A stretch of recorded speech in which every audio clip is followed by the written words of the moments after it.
अच्छा, पढ़ाई कितना तक हुआ है सनी पांडे जी का? हमने के पढ़ा जी। बचपन से शौक था गाने बजाने का, या फिर कब लगा सनी पांडे जी को नहीं हमें एक गायक बनना है, सिंगर बनेगा? थोड़ा सा वहां से बताने की कोशिश करेंगे। बचपन में तो हमने समय पे हमरा के लोग बड़ा तरीका से बोलत रहे और बोलस कहे ना वो तरीका कर लड़का रहबो के नहीं आवारा टाइप के खाली खेलल कूदल झगड़ा झंझट टाइप के होत रहे। तो उस्मानी के यार बचपन के यारी यारी छुट्टी अब वाले जोना लाइन से स्टार बनल बानी वो गीत के माध्यम से। बागी बलिया वाला गीत। सब जिला खाली जिला हमारे जिला बलिया बागी है। बड़ा प्यारा गाते हैं। कहीं आपने संगीत की पढ़ाई की है, सीखा है? हम घरे मैंने ऐसा मेहनत की। हमारा जब कभी गांव में आएंगे, हो सकता है कभी आइएगा तो पूछिएगा कि लोग कैसा मेहनत किया है। अच्छा, भोजपुरी घरवा के देवाल रहल माने एगो माटी के देवाल। अच्छा, कि हम गा रहे हैं। हाँ, हमरा से बड़ शीशा में वही में बांस कितना बड़ा माइक रहत रहे, बांस के डंटा के वही में चिल्ला चिल्ला के लोग गाई। लोग पागल कहे कि पागल दिमाग से हल्क हो गया है। भोजपुरी इंडस्ट्री में मतलब सब लोग जो है पवन सिंह, खेसारी लाल, कोई खेसारी लाल यादव को अपना आदर्श मानता है, गुरु मानता है, कोई पवन सिंह जी को मानता है। तो आपके गुरु कौन है? खाला बोरी बोरी चीज खखोरी हो कि सब ढोढ़ी खाली ढोढ़ी हो तहार ढोढ़ी दूध। तो स्टेज शो का आप बताना चाहेंगे सनी पांडे जी? एक स्टेज शो का कितना चार्ज लेते हैं अभी? चार्ज हमारा कोई फिक्स नहीं। मतलब गुरु आप भी भोजपुरी इंडस्ट्री में है तो आए दिन विवाद होता है, और विवादों से हट करके एक अलग पहचान और मुकाम बनाने वाले भोजपुरी के सुपरस्टार, नाम नहीं बताएंगे, पहले आपने गाना सुना था दोस्ती, हमनी के यार बचपन के यारी, और बागी बलिया के सुपरस्टार हमारे साथ में है सनी पांडे जी। बहुत स्वागत है सनी भैया, कैसे हैं? बहुत बढ़िया बा भाई। सबसे पहले तो तुहार स्वागत बाटे, और मित्र बड़ा, छोट भाई बड़ा, बहुत दिन बाद हमने एक दूसरे से मिलल बन जा। भाई का स्वागत, अभिनंदन है। चलिए, बहुत बहुत थैंक यू, और आपने इतना सम्मान दिया मुझे। बता देते हैं, इनकी संघर्ष की कहानी आप लोगों को सुना देते हैं। सबसे पहले आपका ओरिजिनल नेम क्या है? हमारा ओरिजिनल नेम सनी पांडे है बस, और अलग कोई नेम नहीं है बुलाने वाला? ना सनी पांडे नाम बट एगो रजिस्टर्ड नाम बा। जब स्कूल में पढ़त नहीं तो शशांक पांडे नाम से लोग हमरा के जानत रहे। हाँ। वो स्कूल तक सीमित बा, लेकिन सनी पांडे सब कोई जानता है। सनी पांडे ही नाम से हमरा के आज लोग जानता, पूरा भोजपुरी के लोग जितने भी लोग जान रहे हैं सनी पांडे के नाम से जान रहे हैं। वैसे सनी भैया कहाँ के रहने वाले हैं? हम प्रॉपर उत्तर प्रदेश बागी बलिया जिला के रहने वाला है जी। घर में कौन कौन है? घर में हमारा एक लंबा चौड़ा परिवार है, 20 लोगों का परिवार है। हमारे पापा 4 भाई हैं, चारों भाई के हम लोग एक एक दो लड़के हैं। सब लोग में बड़ी प्रेम रहता है, आपसी बहुत प्रेम रहता है, और जौन बात होना आप सबका आशीर्वाद बा। अच्छा, पढ़ाई कितना तक हुआ है सनी पांडे जी का? हमने की पढ़ाई ग्रेजुएशन के लिए बन जा, और उसके बाद से डिप्लोमा किए हैं पॉलिटेक्निक से। अच्छा जी। बचपन से शौक था गाने बजाने का, या फिर कब लगा सनी पांडे जी को नहीं हमें एक गायक बनना है, सिंगर बनेगा? थोड़ा सा वहां से बताने की कोशिश करेंगे। बचपन में तो हमने को सोचने ना रहे कि गीत संगीत के क्षेत्र में जाए के बाद 2019 हमारे जीवन का एक सबसे बेस्ट फ्रेंड जिसको बोला जा सकता है, उससे ज्यादा प्यारा ना कोई था ना कोई हो पाएगा। वैसा मेरा दोस्त, उसने बोला कि आप बहुत अच्छा गाते हैं, आपको गाना चाहिए। तो वहीं से मोटिवेट मना होला कि मिलल की मेहनत करे की चाहिए, और मेहनत उसी के लिए प्रूव करना था कि बन के दिखाना था। एक समय पे हमरा के लोग बड़ा तरीका से बोलत रहे और बोलस कहे ना वो तरीका कर लड़का रहबो के नहीं आवारा टाइप के खाली खेलल कूदल झगड़ा झंझट टाइप के होत रहे। तो उस समय था लोग हम पे ताना मारते थे, वो ताना नहीं था, वो हमरा के मोटिवेशन रहे। हमरा के एगो इशारा कर जाता है कि इस क्षेत्र से हट के कुछ और बढ़िया करिए, माँ बाप का नाम रोशन करिए, अपने लिए कुछ करिए। तो सब लोग के धन्यवाद देव कि जी हमरा के डांट फटकार के हमरा के सही दिशा दिलेगा। अच्छा, ओके। तो फिलहाल हम चाहते हैं एक शुरुआत हो जाए गाने से। जो आपका सुपर डुपर हिट गाना हमने देखा 4-5 मिलियन उस पे जो है रील बनाए हैं लोग, और गाना काफी ट्रेंड, मतलब जितना तारीफ करे उतना कम। हिंदी इंडस्ट्री में आपके गाने के दोस्ती वाले बहुत सारे लोगों ने रील क्रिएट किया था। तो हम चाहेंगे 2 लाइन हो जाए। वो तो आप सबों का आशीर्वाद है, हमारे चाहने से थोड़े ना होता है। हमारे चाहने से अगर होता तो हमारा सब गाना हिट हो जाता। हाँ। तो उसके लिए आप सबों को बहुत बहुत धन्यवाद। 70 लाख रील बन रहे हैं। हाँ। 7 मिलियन, अब तो घट के मतलब 5 मिलियन हो गई बटे। एकरा खातिर वो सबके बहुत बहुत धन्यवाद। वो गाना दोस्ती टाइटल रहे, एगो हमार प्रयास रहे दोस्त पे गाना गावे खातिर, वो सब सार्थक कर देनी जा। गाना के भाव रहे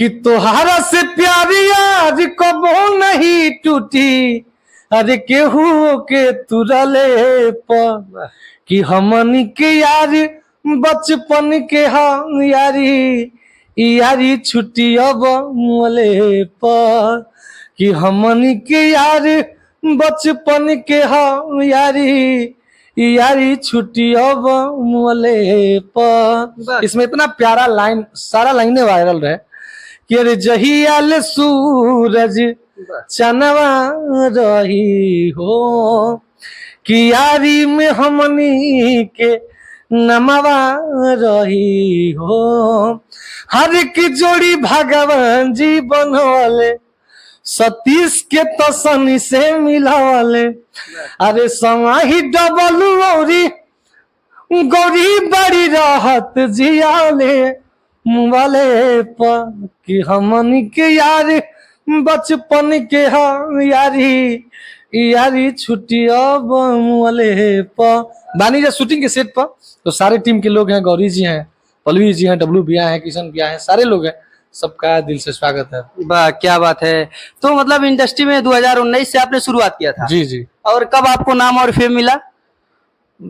कब से जानने लगे आपको कि सनी पांडे भी एक भोजपुरी इंडस्ट्री में उभरता सितारा है? बागी बलिया को गीत गाना गौनी अपना बागी बलिया के सम्मान में, गीत रातों रात वायरल हो गई। वही ट्रेन पे एगो ढोनी कटोरी के गाना गा देने, वो पूरा भोजपुरी में 100 मिलियन से अधिक व्यूज हो गाना के। तो हम चाहता नहीं वो 2 लाइन हो जाए जौना लाइन से रुआ, जौना लाइन से स्टार बनल बानी वो गीत के माध्यम से। बागी बलिया वाला गीत जीवन में तमाम गीत आएगा, बहुत बड़ा गीत हो सकता है कोई गीत 1000 मिलियन भी चला जाएगा, लेकिन हमारे लिए जीवन में नया दिशा देने वाला अगर कोई गाना कहेंगे हम तो बागी बलिया वाला, भले एक सीमित क्षेत्र में बाजल, वो भी 50 मिलियन तक बजा है एगो जिला पे। तो गाना गौनी की हो कि गली गली यहाँ बाहुबली घूमले, कि लेके एक नालिया 2 नाली घूमले, कि यहाँ बच्चा बच्चा बाबू फौला दिहा, कि सब जिला खाली जिला हमार जिला बलिया बागी हा, कि सब जिला खाली जिला हमार जिला बलिया बागी हा। सब जिला हमने के बड़ी प्यार दिलाई कि ना गाना हर जिला में बाजल बाटे, तब जाके इतना प्यार मिलल बाटे। और हमने के सब जिला के कलाकार हैं, सब जिला के सम्मान बा। क्या बात है। हम रोकना चाहेंगे आपको। अच्छा इतना प्यारा गाते हैं, बड़ा प्यारा गाते हैं, कहीं आपने संगीत की पढ़ाई की है, सीखा है? हम हमारा हर मंच पे देख लो, हम कहने के भोजपुरी के सबसे पगला कलाकार, हमको कुछ नहीं आता है, कुछ होने वाला। सच्चाई तो यही है कि कुछ नहीं आता है, तो सच बोलते हैं तो रुआ खड़ा बोलो। ये आप सबका प्यार बाटे। हाँ ये बाटे की मेहनत करनी है घरे, मैंने ऐसा मेहनत की। हमारा जब कभी गांव में आएंगे, हो सकता है कभी आइएगा तो पूछिएगा कि लोग कैसा मेहनत किया है। अच्छा भोजपुरी घरवा के दीवाल रहल, माने माटी के दीवाल, हमारे पक्का का मकान ना रहे, देवलिया पे है इतना बड़े बड़े फोटो वाला ना वाला हीरो हीरोइन के फोटो रहते रहे। हीरो हीरोइन के फोटो, देवी देवता के फोटो पूरा देवलिया पे साट दिल रहे। अच्छा, कमरे को एकदम संगीतमय बना दिए थे, उसको ऑडियंस बना दिए थे, मतलब पूरा लोग देख रहा है कि हम गा रहे हैं। हाँ, हमरा से बड़ शीशा में, वही में बांस के इतना बड़ा माइक रह रहे, बांस के डंटा के, वही में चिल्ला चिल्ला के लोग गाई। लोग पागल कहे कि पागल दिमाग से हल्क हो गया है। तू क्या करो जी, जब सही में कुछ ना रहा तो लोग क्या कहे तरह के। अच्छा अभी जब पॉपुलर हो चुके हैं, नाम और फेम मिल चुका है, सुपरस्टार बन चुके हैं, बड़े बड़े मंच पे आपको देखा गया, देखते रहते हैं लोग, अब क्या सोचते हैं? अब लोगों का रिएक्शन कैसा रहता है गांव क्षेत्र का? जो लोग पहले ताना मारते थे ना गांव के लोग हमारे ताना ना, वो हमरा के आशीर्वाद देते रहे लोग। माने एक ना तो बाप में हमने काहे मारला, बाप में मारला कि मरलो के चलते तू बढ़िया काम करे सीख जा, तू लोग के आशीर्वाद रहे। हमारे गाँव हमरा के बहुत मानेला, हमारे क्षेत्र हमरा के बहुत मानेला। हम अब गाँव में सनिए लेखा रहनी, हमारे हेपर तनिको सवार नहीं कि हम सिंगर हैं या फिर हमको कितना लोग प्यार करता है। हम एक मामूली सिंगर हैं। आज भी गांव पे जाएंगे तो सेंडो गंजी हाफ पैंट पर हुआ के बेटा जी हमारे वही ड्रेस है। लोग इंटरव्यू लेवे जाला, लोग हमरा से मिले खातिर आवेला तो कहले करे हम मर्दे भैया, हम सोचनी कि वो तरीका से निकल के घर से तू हाफ पैंट पा गिलो, सेंडो गंजी पा गिलो। तो हमारा हर चीज ठीक रहेगी चाहिए। हमको गला से लोग जानते हैं, हम कला से लोग जानते हैं। और अपने माध्यम से बता देना चाहता हूँ, मैंने भी लगभग 3 साल बाद हम लोग मिल रहे हैं ना, और मैंने देखा इनको और इन्होंने मुझे देखा तो एकदम पहचान लिए। भोजपुरी में आपके गुरु कौन है? भोजपुरी इंडस्ट्री में मतलब सब लोग जो है पवन सिंह, खेसारी लाल, कोई खेसारी लाल यादव को अपना आदर्श मानता है, गुरु मानता है, कोई पवन सिंह जी को मानता है। तो आपके गुरु कौन है? हमारे गुरु परम पूज्य गुरुदेव श्री अजीत हलचल गुरु जी हैं। नारदी गौनई के बेताज बादशाह, यूपी बिहार झारखंड में एक छत्र राज करने वाले, एक माने प्योर कलाकार, ऑलराउंडर कलाकार। अच्छा गीत भी लिखते हैं, सुरीला गाते भी हैं। अब अजीत हलचल के जी के बारे में कौन नहीं जानता है, वो हमारे गुरु हैं। आपके माध्यम से पूज्य गुरुदेव को बार बार प्रणाम। और आज जो है ना, हमारे पीछे दो ही लोग हैं, आप सभी का आशीर्वाद, लेकिन ना होला कि गार्जियन होला ना। हाँ बिल्कुल। हमारे पूज्य गुरुदेव हैं, उन्हीं के देख रेख में हमारा सारा कार्य होता है। अच्छा जी। अच्छा, भोजपुरी शुभम चतुर्वेदी भैया हैं। अच्छा। जो लोग जो ना होला कि आपन चीज त्याग के हमरा खातिर लगैले बा लोग, वैसे तमाम कलाकार हैं हमको बढ़ाने वाले।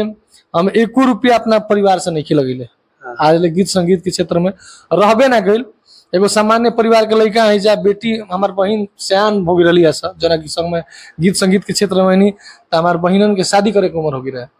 और वो समय हम गीत संगीत में एंट्री करनी, जो ना समय हमारे पापा के देवे के चाहिए, एगो जिम्मेदार बेटा के नाते जो ना समय हम अपना पापा के सहयोग करे के चाहिए। वो समय संगीत क्षेत्र में नहीं था, हमारा धर्म बंद करे कि अपने पिताजी को बाध्य ना करे। पापा से 1 रुपया के सहयोग नहीं मांगल गई, कहाँ से मांगी? हम जब जानते नहीं कि हमारे पिताजी की स्थिति कैसा है तो हम बात क्यों करेंगे। लेकिन बहुत सारे बड़े बड़े भाई हैं जो आर्थिक रूप से सहयोग भी किए हैं। हम कबो ना कह सके नहीं कि हम अपना बल पर बनल बनी, हमको बनाने वाले लोग हैं और उन लोगों को मैं हृदय से आभार व्यक्त करता हूँ। और जिंदगी भर जे कैले बकर गुण गवाई और गावे नहीं मंच पे। आज देखब तो अजीत हलचल गुरु जी हमेशा मंच पे हमारे शुभम भैया हैं, पंकज भैया हैं, तमाम बड़े भाई हैं, विष्णु विशेष भैया हैं, तमाम लोग हैं। अच्छा, आपको नहीं लगा भोजपुरी इंडस्ट्री में जो अश्लील गा के स्टार बन जाते हैं लोग, आपको नहीं लगा कि मुझे भी अश्लील गाना चाहिए, अश्लील से स्टार बनना चाहिए, 4 दिन की चांदनी अंधेरी रात वाला? ऐसा नहीं लगा आपको? कबो कबो मन टूट जाला। बहुत अच्छा अच्छा गीत गावे नहीं जा, माइक पे गीत गावतन जा तो 3 लाख 4 लाख व्यूज जा का ख देता। ढूंढी पे हमू गाना गावनी, ढूंढी पे गाना 100 मिलियन से ज्यादा गिल बा। 100 मिलियन 100 मिलियन से ज्यादा गिल बा। बिहार में एक तरफा बाजे लगा, आजो बाजे लगा। हम चाहता नहीं 2 लाइन वो हो जा सनी भैया, वे बागी बोलिया के धुन पे रहे। और कि देह पर जवानी देखो चढ़े लगल हो, कि पानी जवानी वाला ओढ़े लगल हो, त खालो बोरी बोरी चीज खखोरी हो, कि सब ढोढ़ी खाली ढोढ़ी हो, तहार ढोढ़ी दूध के कटोरी हो। गाना बहुत बाजल बा। हमार प्रयास रहला कि अच्छा अच्छा गीत ज्यादा संख्या में गाई, 1-2 गीत ऐसा होई। लेकिन बताइए क्या करेगा, हमारो रोजी रोटी इहे बा। अच्छा गीत गाओ तो लोग वैसा रिस्पांस नहीं खन देते। लोग कहते कि ब्यास तो चटक मटक का बनाता है, कुछ से गुजारा ना हो। लोग खोजते रहे। अच्छा गीत गाएंगे तो 2-4 लोग कहेंगे कि सनी पढ़िया नु बढ़िया गीत गावेला, साफ सुथरा गीत गावेला। वो अपने दरवाजे पर कार्यक्रम भी नहीं कराएंगे, वो आपको दरवाजे पर बुला के कार्यक्रम भी नहीं कराएंगे।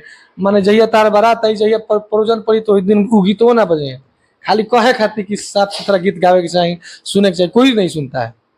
भोजपुरी में सबसे बड़ा स्टार कौन है? पवन सिंह, खेसारी लाल यादव, रवि किशन, दिनेश लाल यादव निरहुआ, समर सिंह, रितेश पांडे, आपके हिसाब से? अपने जगह पे सब सही बात है। लेकिन अगर मानल जाओ कि भोजपुरी के 2 बड़े स्तंभ मनोज भैया और रवि किशन भैया को तो हटा दीजिए भैया, उन लोगों का लेवल अलग है। लेकिन वर्तमान में एक ही पायदान पे दोनों लोग हैं, खेसारी भैया पवन भैया। माने एक केहू ऊपर नीचे नहीं है। हो सकता है कि पवन भैया सरस्वती पुत्र है, उनके गला में सरस्वती माँ विराजमान है, तो भैया की गायकी अगर हम कहब कि नहीं खेसारी भैया बहुत बढ़िया गावेला तो ये मुँह देखावल हो जी। गाने के नाम पे भैया ही बढ़िया गाते हैं। भैया के गायकी के कोई जोड़ा नहीं है पवन भैया के, और कलाकारी सब मिला के खेसारी भैया के कोई जोड़ा नहीं है। बिल्कुल दोनों लोग बराबर हैं, दोनों लोग आपसे आप हैं। आने वाले प्रोजेक्ट के बारे में बता दीजिए हमारे दर्शकों को। बहुत तगड़ा गाना आ रहा बा, लगन में बहुत तगड़ा गाना आ रहा बाटे। छठ की भी सनी पांडे जी बताना चाहेंगे हमारे दर्शकों को? अभी जो है सनी पांडे जी एक स्टेज शो ज्यादा अभी करते हैं, काफी हमने देखा दादरा म्यूजिक पे आपका स्टेज शो आता रहता है, मैं भी चलाता रहता हूँ। तो स्टेज शो का आप बताना चाहेंगे सनी पांडे जी, एक स्टेज शो का कितना चार्ज लेते हैं? अभी चार्ज हमारा कोई फिक्स नहीं है, मतलब हम कितना चार्ज लेते हैं। और पैसा देखिए, चार्ज की जब बात कहें, देखिए पैसा सम्मान के लिए बड़ी जरूरी है। रुपया पैसा सम्मान खातिर बहुत जरूरी है। अगर बिना पैसा के कहीं जाएंगे ना तो आपको लोग महत्व नहीं देंगे। आप गाएंगे कि नहीं गाएंगे सामने वाले को कोई मतलब नहीं है। हम बहुत बार देखे हैं। पैसा लेके जइबो तो तोहरा के लोग इज्जत करी हैं, समय से गवेबो करी हैं, ना गई हैं तो बुझाई के दादा पैसा डाल जाता। तो सब वो तरीका से होला, पैसा सामान के लिए बड़ी जरूरी है। चलिए जाते जाते आप एक फेवरेट गाना अपना सुना दीजिए। गाना अभी हमारा गाना रिलीज भइल बाटे मजाल कोना लाल के।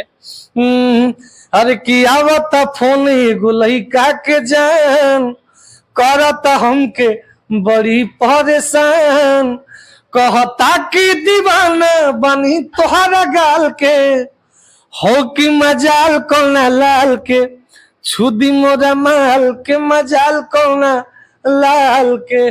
वाह क्या बात है। हमारे साथ थे भोजपुरी के सुपरस्टार और अश्लीलता से हट के सनी पांडे जी। तो कैसा लगा आप मेरा और इनका बातचीत, संघर्ष की इनकी कहानी? कमेंट सेक्शन में हमें कमेंट करके जरूर बताइएगा। और मेरे चैनल के बारे में आप कुछ बोल दीजिए। हमारे भाई का चैनल है, अगर फेसबुक पे देख रहे हैं तो फॉलो कर लीजिएगा, अगर यूट्यूब पे देख रहे हैं तो सब्सक्राइब कर लीजिएगा। हम जानते हैं भाई की बहुत मेहनत, बहुत क्षेत्र में भाई ने बहुत ज्यादा मेहनत किया है। तो एक नया काम भाई हमारे स्टार्ट के लिए बने, सतीश भाई हमारे। तो भाई की मेहनत को सार्थक बनाइए और कामयाब बनाइए, सफल बनाइए। जौना तरीका से वो सबके सहयोग बनलता है, भाई के सहयोग करें। हर हर महादेव।